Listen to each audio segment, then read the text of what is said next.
Now we're going to start off with Chelsea. They were beaten 1-0 by Middlesbrough. Go on. So shout out FedEx. Well, listen, you never know, do you? You never know. Chelsea were beaten 1-0 by Middlesbrough in the first leg of their Carabao Cup semi-final last night. It was live on talkSPORT. The Blues gaffer, Mauricio Pochettino, he spoke to talkSPORT after the game and said that his side just weren't good enough in the final third. Very deep, they play. Yes, we're not finding the space. I think we miss, some quality in the last third, some good pass or to find the better space to have the possibility to have clear chances. Yes, we dominate, but on the end we didn't create too many chances on the second half how we expect. But disappointed because we lose, but of course positive for the second leg. Just quickly before we talk about that, Phil in Evesham has texted in saying John Gregory wore shirts 1 to 11 for Villa. We need to look into that. That might be actually the answer I was looking for. Wouldn't that be amazing? Really? Let's start. We'll talk about Middlesbrough a bit later on. I don't need the Middlesbrough fans phoning up going, you never talk about... They were brilliant. It was a fantastic result for them. Very depleted side. So we'll talk about how brilliant they were, how brilliant Michael Carrick has done for them, the fact they're 90 minutes away from Wembley. That will be coming up in today's show. So Borough fans, you can have your say. Do not worry. We are starting though with Chelsea. Here's my first question, right? We'll talk about the game in a moment. Here's my first question. Give me one benefit, one positive that Chelsea now find themselves in since Todd Boehly bought the club. Is there one? The only thing I'd say, and if you're a supporter... Are you going to say Cole Palmer?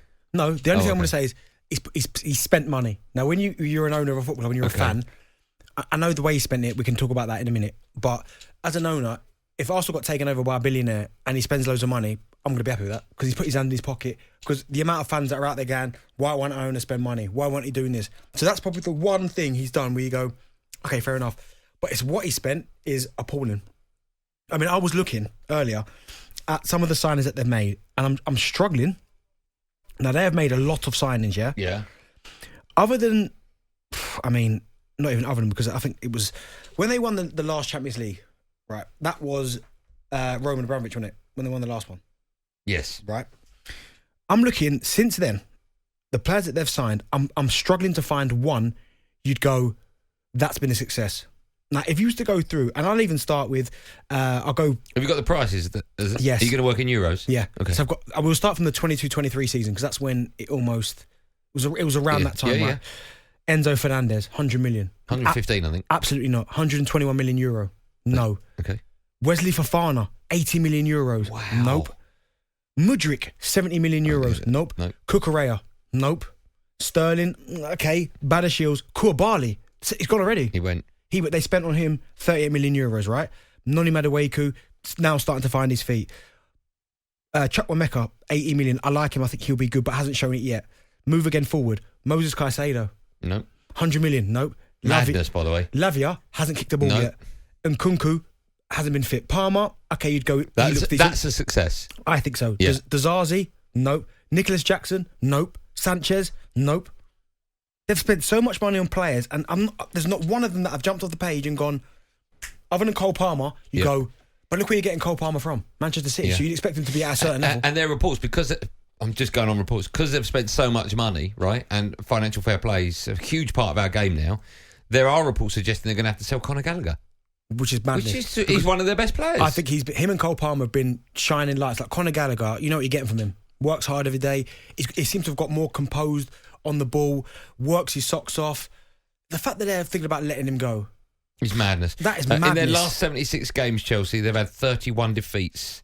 The only sides that have been worse than that are Bournemouth and Forest, and that's by a game, 32 defeats. Poor. For that football club, I mean, that is... The last time they won the league was 16-17, right? How many years away is this current Chelsea side away from winning, even competing to try and get the Premier League back? Miles. Miles. Like a whole squad, right? You'd have to say that. I mean, you even look at... Goalkeepers as well? What do you mean goalkeepers? You look at Chelsea's goalkeepers now. Not good enough. They've had great goalkeepers in the past. That squad that Conte won the league with. I mean, listen, you've got Diego Costa, you've got Eden Hazard was there, Gary Cahill, John Terry was still there, Ivanovic was the you're the talking proper Chelsea. Fabregas was playing that. They had an identity, that Chelsea side. Oscar, they were strong. Victor Moses and Alonso as your wing backs, your full backs. I think Chelsea, if Chelsea fans were to look at it realistically and go, when is the next time we are going to win a league title? It is a long way away. Who's closer to winning a Premier League title? Chelsea or Manchester United? If you're going to have a bet. Who's going in the right direction? Right at the minute, you'd have to say United. I mean, as bad as United have been, they can win the odd game. Yeah. Like here and there. They can step up. They've got a point at Anfield. They can win the odd game. Chelsea at the minute, I just don't know what I'm getting from them. And it's quite sad to see because they were a side. No, it's not. You're loving it. Oh, they're your dad's side, aren't they? Oh, dear. He's probably listening as well, so. 037, we can phone up. 03717222344. Any positives? Let's speak to Mark, a Chelsea fan. Hi, Mark. How are you? Hi, Andy. Hi, Benty. Hi, then, boss. To speak to you at long last. How's it going? Very well, thank you. This end. How are you? Are you good? Are you well? Good. Yeah, I'm very well indeed, thanks. All good. Good. What would you like to say? Yeah, first of all, your question about who's played 1 to 11. I can't quite answer that, but we used to have a chap called David Webb, played in the 70s. Yeah. And he wore shirts from 1 to 10. He actually played in goal on Boxing Day. Wow. Because we didn't have a fit keeper. Bonetti, I think, got injured in the last game. And I remember turning up on Boxing Day and I saw him coming out wearing the green jersey. And I thought, oh, my God. He actually kept a clean sheet as well. Wow. I don't know if you heard it all at the top of the show, Mark, but when I asked that question to the talkSPORT office, I just made it up. I said there isn't an answer, just to annoy them all. Yeah, I did hear that. It got me thinking, and I was just thinking, I'm sure he... Well, someone said John Gregory. 11 shirt. Someone said John Gregory's done it for Villa. I don't know how true that is. I can't believe he would have gone in goal, though, can you? Well, maybe if the keeper was injured and he just took the jersey off him, went in for the last 20 minutes or something. I suppose so, yeah. Maybe. Possibly. Go on then. Well, you're a Chelsea fan. What are you thinking? What's wrong with your club? What's right with it? Well, the best thing about it is I've always wanted to phone up your show, and it's actually prompted me to give you a call and talk to the pair of you. So that's the big plus for me. I think Benty summed it up. Who have we signed that's made a difference apart from Palmer? We've got probably the best, or definitely one of the best youth policies and academies in the country. Mm-hmm. So why do we have to go and sign a load of promising young talent?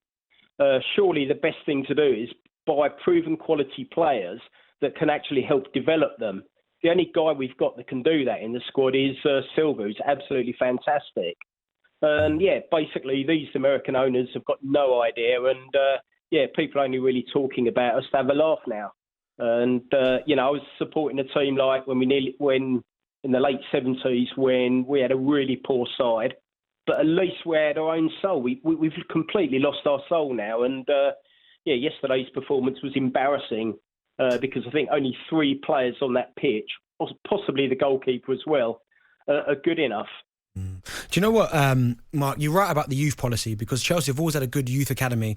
They produce so many players and hardly any of them get a look in. And then ultimately, a few years later, they have to go and buy them back. Now, I get it.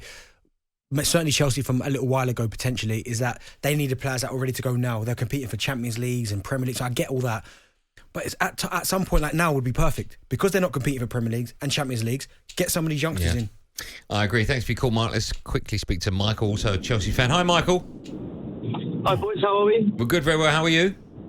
Yeah, very good. Thanks, boys. Just quickly, so I watched the game yesterday and we were absolutely dreadful. We were so bloody poor. It was unbelievable. Bless Palmer as well. You've got to take those chances, man. You've got to take them, especially the one that came off the keeper and he hit over the bar. It was in the goal anyway, so he should have put that away. But it's just typical Chelsea. We just cannot score goals. We cannot take our chances. It's embarrassing. Do you know what, Michael? I look at your squad as well, and I was saying in the meeting before the show started that you've got almost a squad full of in-betweens. And what I mean by that is that you've got a lot of players that I'm not sure whether they're good or not. Does that make sense? So Mudryk shows signs of, you go, okay, maybe he's getting it, and then the very next time he gets the ball, he'll pass it out of play. Like, we can quite clearly see that Lever Caldwell's not a left-back. He's a centre-half, but he's been asked to play out there. There's so many decisions at your club at the minute that I think, I'm not sure about.